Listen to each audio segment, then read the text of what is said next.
조선 역사상 가장 드라마틱하고 비극적인 삶을 살았던 여인, 장희빈. 우리는 그녀의 이름을 들으면 희대의 악녀, 혹은 질투와 욕망의 화신이라는 이미지를 먼저 떠올리곤 합니다. 하지만 과연 그것이 그녀의 전부였을까요? 어쩌면 그녀는 한 시대가 만들어낸 거대한 비극의 희생양은 아니었을까요? 한나라의 군주였던 숙종의 지독하고 맹목적이었던 사랑, 그리고 그 뜨거웠던 사랑이 식어버린 자리에 남은 거대한 파국. 그 모든 것의 시작은 아주 작은 불씨에서부터였습니다. 역사에 기록된 단순한 선악의 구도를 넘어 한 인간의 욕망과 처절한 권력 투쟁의 관점에서 이 거대한 비극의 전말을 깊이 들여다 볼 필요가 있습니다. 그 거대한 역사의 소용돌이 속으로 지금부터 함께 들어가 보겠습니다. 이야기의 시작은 혼란과 대립으로 가득했던 17세기 후반의 조선으로 거슬러 올라갑니다. 당시 조선의 궁궐은 겉으로는 화려하고 평온해 보였지만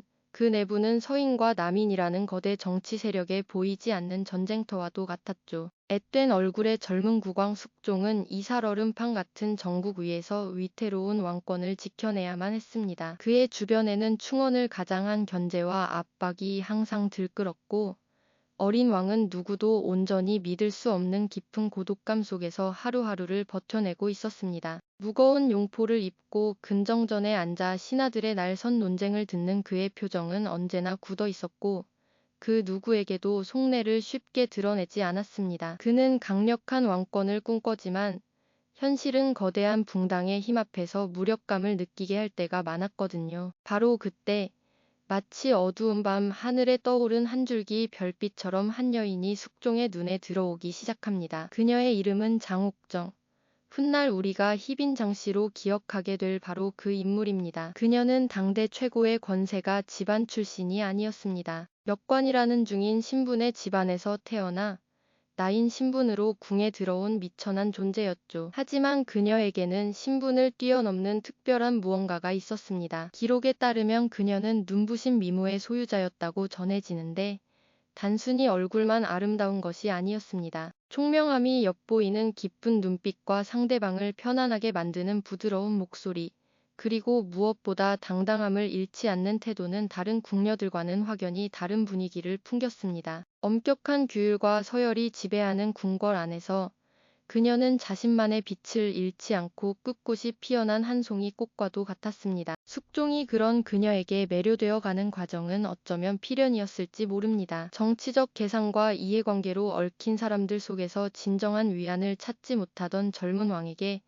장옥정의 순수한 매력과 따뜻한 위로는 가뭄의 단비와도 같았을 겁니다. 어느 날 밤 숙종이 고뇌에 잠겨 경회로 연못가를 홀로 거닐고 있을 때였습니다. 멀리서 들려오는 청아한 노랫소리에 이끌려 발걸음을 옮기자 달빛 아래 홀로 서서 노래를 흥얼거리는 장옥정의 모습을 발견하게 되죠. 그 순간 숙종은 정치적 암투로 지쳐있던 마음이 눈 녹듯 사라지는 것을 느꼈을 겁니다. 그녀와 나누는 대화는 언제나 즐거웠고 그녀의 지혜로운 조언은 때로 노련한 신하들의 직언보다 더 깊은 울림을 주었습니다. 숙종은 점차 장옥정에게 깊이 빠져들었고 이것은 단순한 연심을 넘어선 절대적인 신뢰와 의지의 감정으로 발전해 나갔습니다. 하지만 한 임금의 사랑이 한 여인에게 온전히 향하는 순간 궁궐에는 필연적으로 검은 그림자가 드리워지기 시작합니다. 당시 집권 세력이었던 서인들은 장옥정의 등장을 예사롭지 않게 지켜보고 있었습니다. 그녀의 집안이 남인 세력과 연결되어 있다는 사실을 그들은 이미 알고 있었거든요. 그들의 눈에 장옥정은 아름다운 여인이 아니라 정적인 남인들이 왕의 눈과 귀를 멀게 하기 위해 심어놓은 위험한 씨앗으로 비쳤습니다. 서인 소속의 대비와 중전이었던 인현 왕후 역시 왕의 마음이 온통 장씨에게 쏠리는 것을 불안한 마음으로 지켜볼 수밖에 없었습니다. 숙종의 사랑은 그야말로 거침없는 질주와도 같았습니다. 왕의 총애를 한몸에 받게 된 장옥정은 더 이상 미천한 신분의 궁녀가 아니었죠. 숙종은 그녀에게 종사품 수건이라는 후궁 첩지를 내렸고 그녀를 위해 궁궐 안에 새로운 처소를 화려하게 꾸며 주었습니다. 밤마다 왕의 발걸음은 어김없이 그녀의 처소로 향했고 국정 운영에 있어서도 그녀의 의견을 경청하는 일이 잦아졌습니다. 이것은 단순히 한 여인을 총애하는 것을 넘어 기존의 권력 구도를 뒤흔드는 매우 위험한 신호탄이었습니다. 특히 숙종의 사랑이 정점에 달했던 것은 장옥정이 그토록 기다리던 왕의 아들, 즉 원자를 낳았을 때였습니다. 왕실의 대를 이을 아들의 탄생은 장옥정의 위상을 하늘끝까지 끌어올리는 계기가 되었죠. 숙종은 기쁨을 감추지 못했고 태어난 지 얼마 되지도 않은 아들을 서둘러 세자로 책봉하려 했습니다. 바로 이 지점에서 왕의 맹목적인 사랑은 결국 정치적 경랑의 중심에 서게 됩니다. 당시 국법과 관례에 따르면 중전에게서 적자가 태어날 가능성이 있는 상황에서 후궁의 아들을 섣불리 원자로 정하고 세자로 책봉하는 것은 매우 이례적인 일이었습니다. 집권 세력이었던 서인은 왕실의 근본을 흔드는 일이라며 거세게 반대하고 나섰습니다. 특히 서인의 영수였던 송시열은 상소를 올려 숙종의 결정을 정면으로 비판했죠. 그는 과거 중국의 예를 들어가며 성급한 세자 책봉이 불러올 후대의 화를 경고했습니다. 그러나 이미 사랑에 눈이 먼 숙종에게 이러한 반대 상소는 자신의 권위에 대한 정면 도전으로 밖에 들리지 않았습니다. 자신과 사랑하는 여인, 그리고 그 아들의 앞길을 가로막는 늙은 신하의 잔소리 정도로 치부해버린 것이죠. 숙종의 분노는 하늘을 찔렀고 그는 자신에게 반대하는 서인 세력을 향해 피해 칼날을 휘두르기 시작합니다. 이것이 바로 조선 역사상 가장 극적인 황국 중 하나로 꼽히는 기사왕국의 서막이었습니다. 숙종은 송시열을 비롯한 서인의 핵심 인물들을 줄줄이 파직시키고 유배를 보냈습니다. 어떤 이들은 삭탈관직되어 쫓겨났고 심한 경우에는 사약을 받고 목숨을 잃기까지 했습니다. 한순간에 궁궐은 피비린내 나는 숙청의 장으로 변해버렸습니다. 왕의 한마디에 수많은 신하들의 운명이 엇갈렸고 그들이 평생을 바쳐 쌓아 올린 모든 것들이 허무하게 무너져 내렸죠. 서슬퍼런 숙청의 칼날이 휩쓸고 간 자리는 장희빈을 지지하던 남인 세력들이 빠르게 채워나갔습니다. 하루아침에 정권이 교체된 것입니다. 그리고 이 모든 정치적 격변의 정점에는 숙종의 단호한 결정이 있었습니다. 그는 마침내 자신의 뜻을 가로막던 인현 왕후를 폐위시키고 서인으로 내쫓아버립니다. 아무런 죄도 없이 국모의 자리에서 쫓겨난 인현 왕후는 눈물을 머금고 사가로 돌아가야만 했습니다. 그녀가 머물던 텅 빈 교태전에는 싸늘한 바람만이 감돌았고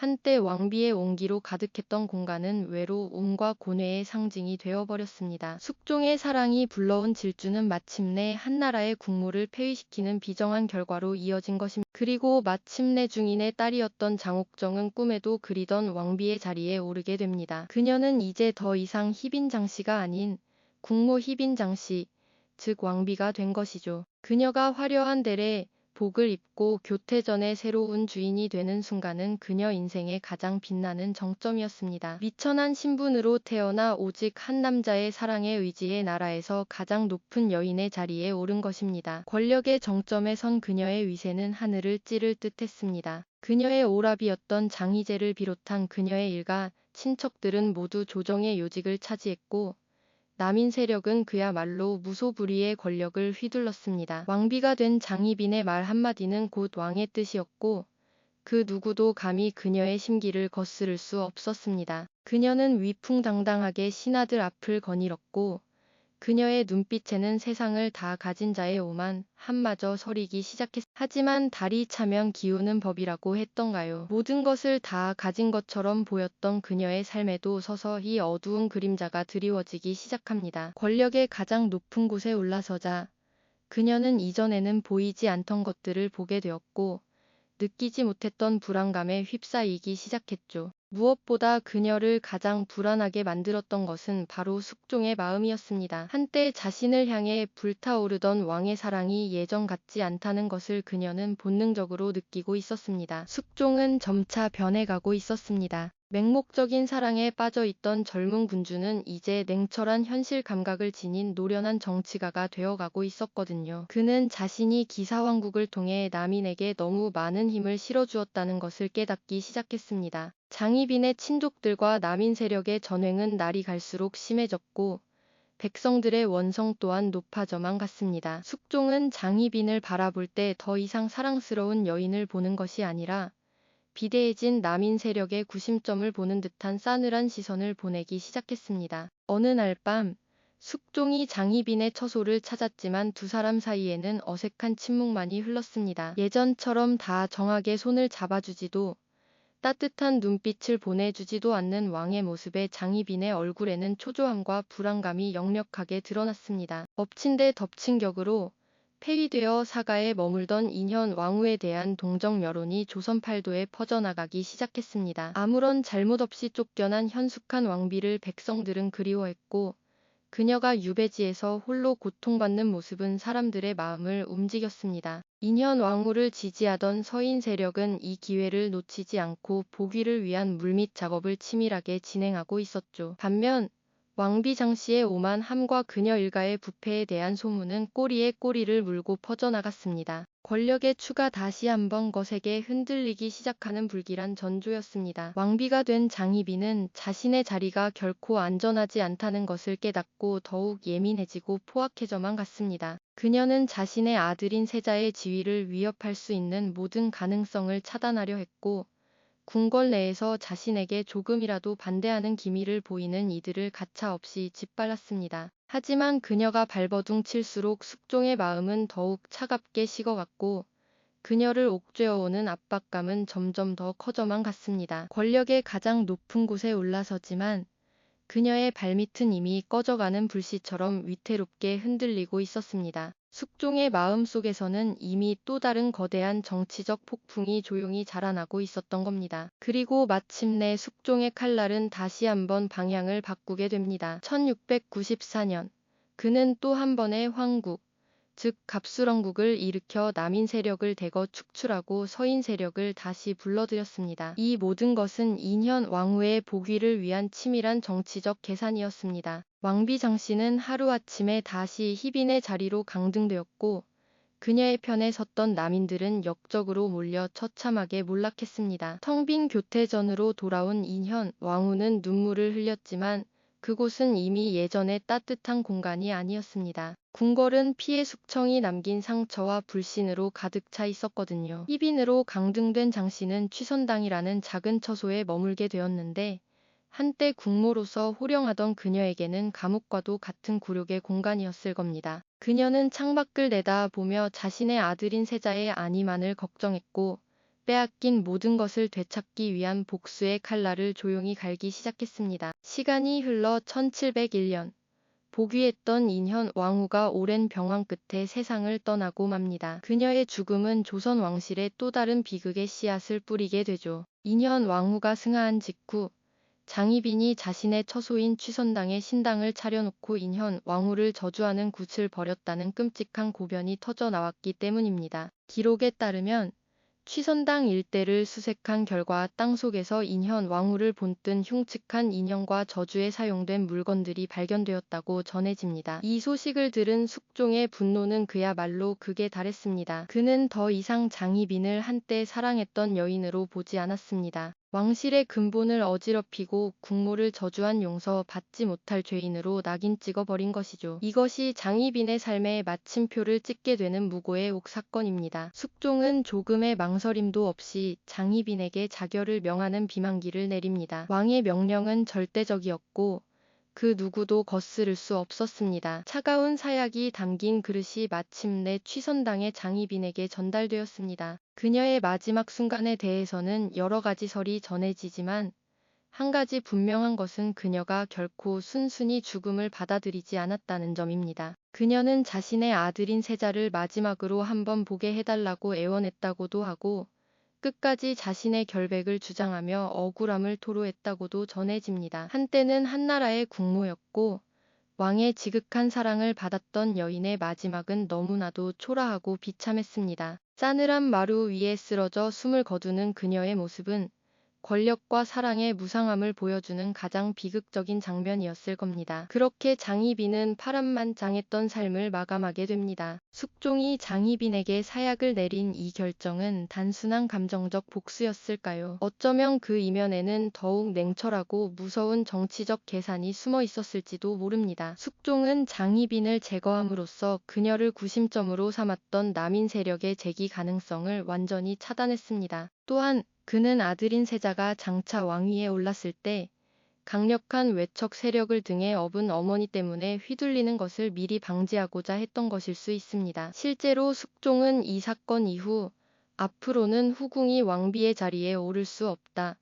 는 국법을 만들었습니다. 이는 자신의 사랑이 불러왔던 끔찍한 정쟁을 다시는 반복하지 않겠다는 한 군주의 피 맺힌 다짐과도 같았습니다. 결국 숙종에게 장희빈과의 사랑은 왕권을 강화하고 붕당 정치를 제압하는 과정에서 이용했던 하나의 정치적 도구였을지도 모른다는 해석이 나오는 이유입니다. 그는 사랑을 이용해 한 세력을 키웠고 그 사랑을 거두면서 또 다른 세력을 쳤으며 마지막에는 그 사랑의 흔적마저 지워버림으로써 왕실의 안정을 꾀했던 무섭도록 치밀한 정치가였던 셈. 결국 숙종과 장희빈의 이야기는 단순한 사랑과 배신의 드라마를 넘어섭니다. 그것은 강력한 왕권을 꿈꿨던 한 군주의 정치 투쟁사이자 권력의 소용돌이 속에서 자신의 욕망을 실현하려다 비극적으로 쓰러져간 한 여인의 일대기이기도 합니다. 장희빈은 과연 희대의 악녀였을까요? 아니면 시대의 희생양이었을까요? 어쩌면 그녀는 그 둘 모두였을지도 모릅니다. 그녀의 욕망이 비극을 키운 것은 사실이지만